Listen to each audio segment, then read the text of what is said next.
Hello friends, मेरे स्पामिस्ट्री and astrology video channel पे आपका स्वागत है। तो आज हम एनालिसिस करेंगे सैंड का और चेक करेंगे इसमें क्या क्या नई चीज़ें हमें सीखने के लिए मिलती हैं। तो एज यूजुअल शुरू करूंगा फिंगर्स के एनालिसिस से, उसके बाद चेक करेंगे फिंगर्स की सेटिंग को एंड माउंट्स को, और सबसे लास्ट में चेक करेंगे लाइन्स को। इस तरह से पूरे हैंड का जो एनालिसिस हम कंप्लीट करेंगे। तो चलिए मैं शुरू करने जा रहा हूँ, साथ साथ ड्रॉ करता जाऊँगा आपके लिए ताकि आपको समझने में कोई दिक्कत ना हो। दोस्तों, वीडियो शुरू करने से पहले आपको बताना चाहूँगा, यह जो नंबर आपको आपकी स्क्रीन के ऊपर नज़र आ रहा है, यह मेरा व्हाट्सएप नंबर है। अगर आप भी अपने हाथ की वीडियो बनवाना चाहते हैं या फ़ोन कंसल्टेशन लेना चाहते हैं तो आप हमें व्हाट्सएप के ज़रिए, सिग्नल के ज़रिए या फिर टेलीग्राम के ज़रिए मैसेज सेंड कर सकते हैं। यहाँ पर आप देख सकते हैं इनकी जो हथेली है कुछ इस तरह से एक स्क्वायरिश शेप में नज़र आ रही है, जो इंडिकेट करती है एक हार्डवर्किंग टाइप की नेचर को। और अगर इनकी फिंगर्स को चेक किया जाए तो आप यहाँ पर देखेंगे फिंगर्स में काफ़ी सारे गैप्स नज़र आ रहे हैं। सभी फिंगर्स में कुछ हल्के गैप्स का होना यहाँ पर आप देख सकते हैं, कुछ इस तरह के गैप्स जो दर्शाते हैं कि नेटिव काफ़ी ज़्यादा इंडिपेंडेंट स्वभाव का रहने वाला है। इस तरह के गैप्स होने से ऐसे व्यक्ति अपनी मनमर्जी के मालिक होते हैं। थोड़ा सा ज़िद्दी स्वभाव भी ऐसे नेटिव का देखा जा सकता है।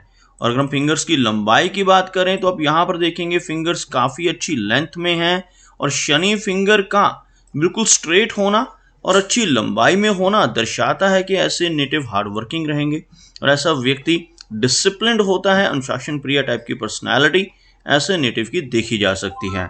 उसी के साथ साथ अगर सूर्य फिंगर भी अच्छी लेंथ में हो, जो आप यहाँ पर देख सकते हैं यह सूर्य फिंगर है, अगर सूर्य फिंगर अच्छी लंबाई में हो तो ऐसे नेटिव का अच्छा सोशल सर्कल रहता है। उसी के साथ साथ ऐसे व्यक्ति थोड़े से रिस्क टेकर भी होते हैं लाइफ में। कई बार जल्दबाजी में डिसीजंस लेने की वजह से इनको नुकसान का सामना भी करना पड़ता है। और इस फिंगर का ज़्यादा लंबाई में होना नेटिव को काफ़ी अच्छा सोशल सर्कल तो देता है। साथ ही साथ ऐसे व्यक्ति कई बार अपनी धन की इन्वेस्टमेंट्स के मामले में भी रिस्क लेने वाले होते हैं। अपने धन को ऐसी जगहों पर इन्वेस्ट कर देते हैं जहां पर लॉस की संभावनाएं भी इक्वल हों, जैसे शेयर मार्केट है, क्रिप्टो करेंसीज हैं, म्यूचुअल फंड्स हैं। ऐसी चीज़ों में भी इनकी रुचि रह सकती है। अगर हम बात करें इनकी इंडेक्स फिंगर की, तो यह जो फिंगर है यह इंडेक्स फिंगर यानी गुरु की फिंगर कहलाती है। यह फिंगर बिल्कुल स्ट्रेट है, भले ही यह फिंगर इनकी सूर्य फिंगर के मुकाबले थोड़ी शॉर्ट नज़र आ रही है, लेकिन एक स्ट्रेट फिंगर का होना, एक थिक फिंगर का, बृहस्पति फिंगर का होना इंडिकेट करता है कि नेटिव नॉलेजेबल रहेगा। ऐसे व्यक्ति ज्ञानवान होते हैं और काफ़ी स्पिरिचुअल माइंडेड भी होते हैं। यहाँ पर इस फिंगर के ऊपर इस तरह के तिल का होना अच्छा नहीं माना जाता। यहाँ पर तिल होने से नेटिव को डाइजेस्टिव सिस्टम से संबंधित दिक्कतों का सामना भी अपने जीवन में करना पड़ सकता है। और अगर हम देखें यहाँ पर इनकी मरकरी फिंगर को, तो बिल्कुल स्ट्रेट मरकरी फिंगर है, अच्छी लंबाई में है, जिसकी वजह से नेटिव के कम्युनिकेशन स्किल्स काफ़ी बेहतर रहते हैं। ऐसे व्यक्ति का बिजनेस एक्यूमेन भी स्ट्रांग होता है। और इस फिंगर का अच्छी लंबाई में होना नेटिव की कैलकुलेशंस को भी काफ़ी बेहतर कर देता है। अगर हम देखें इनकी फिंगर्स पर बनने वाली रेखाओं को, तो आप यहाँ पर देखेंगे कुछ इस तरह की सीधी खड़ी रेखाएं आपको इनकी सभी फिंगर्स के ऊपर नज़र आ रही होंगी। ऐसी रेखाओं का होना इंडिकेट करता है कि नेटिव मिलनसार स्वभाव का रहेगा, दूसरों के साथ अच्छे से तहजीब से पेश आने वाली नेचर ऐसे व्यक्ति की देखी जा सकती है। चलिए आगे बढ़ते हैं और चेक करते हैं इनके सभी माउंट्स को, उसके बाद हम चेक करेंगे इनकी सभी रेखाओं को भी। तो यहाँ पर अगर मैं एक लाइन ड्रॉ करता हूँ तो कुछ इस तरह की एक रेखा बनकर सामने आ रही है, जिसमें आप देखेंगे कोई भी माउंट यहाँ पर ज़्यादा लो सेट नहीं है, सभी माउंट्स को अच्छी स्पेस मिलती हुई। लेकिन यहाँ पर इनका सूर्य का एरिया और शनि का एरिया हल्का सा दबता हुआ नज़र आ रहा है। यह जो एरिया है सूर्य माउंट का एरिया कहलाता है, और यह जो एरिया है शनि का एरिया कहलाता है। इन माउंट्स का दबना नेटिव को जीवन में काफ़ी सारी दिक्कतें भी देता है। अगर शनि माउंट दब रहा हो या फ्लैट हो तो नेटिव को काफ़ी मेहनत अपने जीवन में करनी पड़ती है। उसी तरह से सूर्य माउंट अगर दब रहा हो तो यश में कमी ऐसे व्यक्ति को महसूस होती है। इस माउंट का दबना नेटिव को इस तरह की स्थितियों में लाता है कि ऐसा व्यक्ति दूसरों की कितनी भी मदद करे, कितनी भी हेल्प कर ले, बदले में कोई रिवार्ड, कोई इनाम ऐसे व्यक्ति को नहीं मिल पाता। इस तरह की स्थितियां लाइफ में इस माउंट के दबने की वजह से रहती हैं। ओवरऑल इस एरिया के ऊपर आपको कुछ खड़ी रेखाएं नजर आएंगी। एक से ज्यादा रेखाओं का इस एरिया पर होना दर्शाता है कि नेटिव मल्टीटास्किंग टाइप की पर्सनालिटी रहेगा। एक से ज्यादा तरह की रुचियां ऐसे व्यक्ति के भीतर रहती हैं। ऐसा व्यक्ति एक समय पर कई काम इकट्ठे करने की काबिलियत भी अपने भीतर समाये रहता है, लेकिन फोकस किसी एक चीज के ऊपर नहीं हो पाता, जिस वजह से नेटिव को पूरी सक्सेस नहीं मिल पाती। ओवरऑल शनि का जो एरिया है भले ही यहाँ पर फ्लैट है, लेकिन यहाँ पर आपको एक रेखा नजर आएगी जो यहाँ से बहुत ही बारीक रेखा के रूप में यहाँ तक पहुंचती हुई। इस तरह की रेखा को शनि रेखा भी कहा जाता है, भाग्य रेखा भी कहा जाता है। और यह रेखा हथेली में जितनी लंबाई में हो, जितनी स्ट्रांग हो, उतने अच्छे फल इसके मिलते हैं। तो इस रेखा का यहाँ तक पहुंचना नेटिव को काफ़ी अच्छी प्रोग्रेस जीवन में देता है। ऐसा व्यक्ति अगर जॉब में जाता है तो रिटायरमेंट तक काफ़ी अच्छी परिस्थितियों में रहता है। भले ही इस रेखा के कटने की वजह से थोड़े अप्स एंड डाउन्स नेटिव को जीवन में फेस करने पड़ सकते हैं, लेकिन इस रेखा का हाथ में होना ही नेटिव को एक कंफर्टेबल लाइफ देने के लिए काफ़ी माना जाता है। और इसी रेखा की वजह से मनी ट्रायंगल की फॉर्मेशन हथेली में होती है। आपको ड्रॉ करके दिखाना चाहूँगा। 3 रेखाएं होती हैं जिनसे मनी ट्रायंगल बनता है। सबसे पहले तो यही रेखा जो नीचे से ऊपर की तरफ आपको बढ़ती हुई नजर आएगी। दूसरी यह जो मस्तिष्क रेखा है, यह भी काफ़ी ज़रूरी होती है मनी ट्रायंगल के लिए। और तीसरी जो यह एक बारीक रेखा आपको नजर आ रही है नीचे से ऊपर की तरफ चलती हुई, इस रेखा को बुध की रेखा या मरकरी रेखा कहा जाता है। इन तीनों रेखाओं के एक दूसरे को टच करने की वजह से जो ट्रायंगल हथेली में बनता है, जो यहाँ पर आप देख सकते हैं एक त्रिकोण का चिन्ह बनता है, इसको हम मनी ट्रायंगल कहते हैं। और जिन लोगों की हथेली पे यह कंप्लीट बन जाता है, ऐसे व्यक्ति अपनी मेहनत के बलबूते से जीवन में काफ़ी अच्छा धन एकमुलेट कर पाने में कामयाब हो जाते हैं।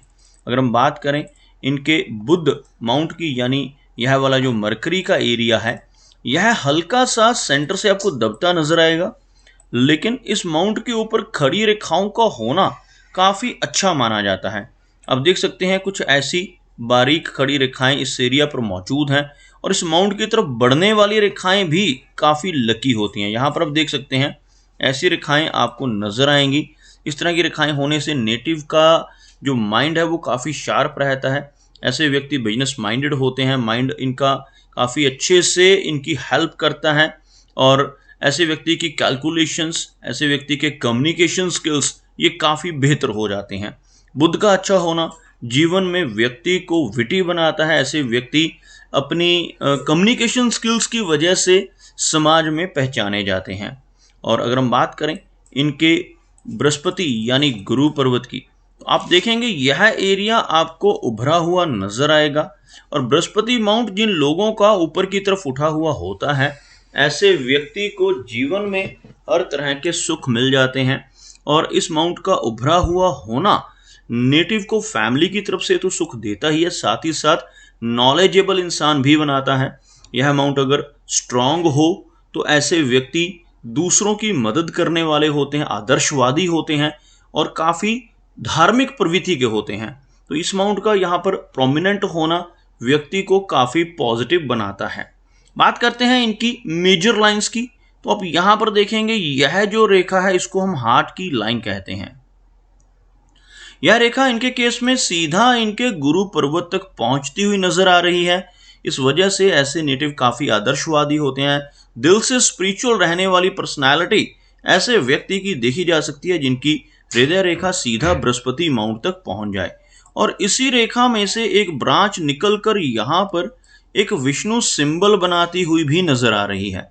इस तरह के चिन्ह को विष्णु सिंबल कहते हैं। और जिन लोगों की हथेली पर ऐसा कंप्लीट विष्णु सिंबल बनता है, ऐसे व्यक्ति काफ़ी भाग्यशाली रहते हैं। लेकिन अगर ऐसा व्यक्ति ईमानदारी से काम करता रहे तो जीवन में अच्छी तरक्की पा लेता है। इसके बिल्कुल विपरीत अगर ऐसा व्यक्ति बेईमानी से या गलत ढंग से पैसा कमाने की कोशिश करे तो जीवन में बहुत सारी विपत्तियों का सामना भी ऐसे व्यक्ति को करना पड़ सकता है। तो इसीलिए जिनके हाथ पर भी यह चिन्ह बनता है उन्हें यही सजेस्ट करता हूं कि लाइफ में ईमानदारी से काम करते रहें तो आपकी तरक्की होना निश्चित है। ओवरऑल हार्ट लाइन में कुछ ज़्यादा दिक्कतें नहीं हैं, कुछ बारीक रेखाएं इस तरह की होना नेटिव को थोड़ा इमोशनल नेचर का भी बनाती हैं, और कई बार ऐसी रेखाएं होने से ब्लड प्रेशर जैसी प्रॉब्लम्स होना और हृदय संबंधित कुछ माइनर इश्यूज होना इस तरह की रेखाओं की वजह से पॉसिबल है। बात करते हैं इनकी लाइन ऑफ माइंड की। अब यहाँ पर देखेंगे इनकी जो मस्तिष्क रेखा है कुछ इस तरह से स्ट्रेट चलती हुई एक अच्छी और मीडियम साइज्ड माइंड लाइन इनके हाथ में नज़र आ रही है, जिसकी वजह से नेटिव की मेमोरी अच्छी रहती है। और इस तरह की माइंड लाइन का होना नेटिव को एक अच्छा माइंड देती है, और यह रेखा अगर बिल्कुल स्ट्रेट हो, बहुत ज़्यादा झुकी हुई ना हो, तो काफ़ी उत्तम मानी जाती है। बात करते हैं इनकी लाइन ऑफ लाइफ की। तो आप यहाँ पर देखेंगे लाइफ की लाइन जो है यहाँ पर काफ़ी अच्छी लेंथ में नज़र आ रही है, जो लगभग 75 के आसपास की एज को इंडिकेट करती है।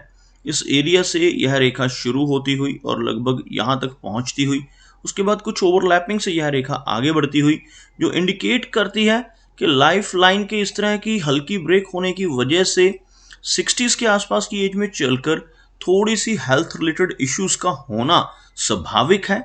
लेकिन एज यहाँ पर लंबी रहने वाले, क्योंकि यह रेखा आगे एक्सटेंड हो रही है, तो लगभग 75 के आसपास की एज रहने की संभावनाएं यहाँ पर इनकी जीवन रेखा दर्शा रही है। वीनस यानी शुक्र पर्वत की बात की जाए तो यह जो एरिया है आप देखोगे ऊपर की तरफ उठा हुआ आपको नजर आएगा, और जिन लोगों का वीनस उभरा हुआ होता है ऐसे व्यक्ति को जीवन में हर तरह की सुख सुविधाएं मिल जाती हैं। लेकिन इस एरिया के ऊपर इस तरह की बारीक रेखाओं का होना ज़्यादा अच्छा चिन्ह नहीं माना जाता। ऐसी रेखाएं होने से कई बार नेटिव को शुरू में मैरिड लाइफ से जुड़ी दिक्कतों का सामना भी करना पड़ सकता है। ओवरऑल यहाँ पर इनका जो चंद्र का एरिया है काफ़ी अच्छा नज़र आ रहा है। मून का एरिया यहाँ पर आप देखेंगे काफ़ी अच्छी स्पेस मिलती हुई, लेकिन कुछ हल्की सी इस तरह के चिन्ह, हल्के से ब्राउन कलर के तिल यहाँ पर होना ज़्यादा अच्छा संकेत नहीं माना जाता। ऐसे तिल होने से कई बार नेटिव को थोड़ी एंग्जाइटी की दिक्कत का सामना अपने जीवन में करना पड़ सकता है। तो दोस्तों ये कुछ एनालिसिस थे इनके हैंड के बारे में, और मेरी कोशिश यही रहती है कि सभी सवालों के जवाब एक ही वीडियो के थ्रू दे पाऊँ। लेकिन फिर भी कोई ना कोई चिन्ह या सवाल रह जाता है, तो इनसे रिक्वेस्ट है अगर इनका कोई क्वेश्चन पेंडिंग है तो मुझे व्हाट्सएप पे मैसेज करें। मेरा वीडियो वॉच करने के लिए आपका बहुत बहुत धन्यवाद।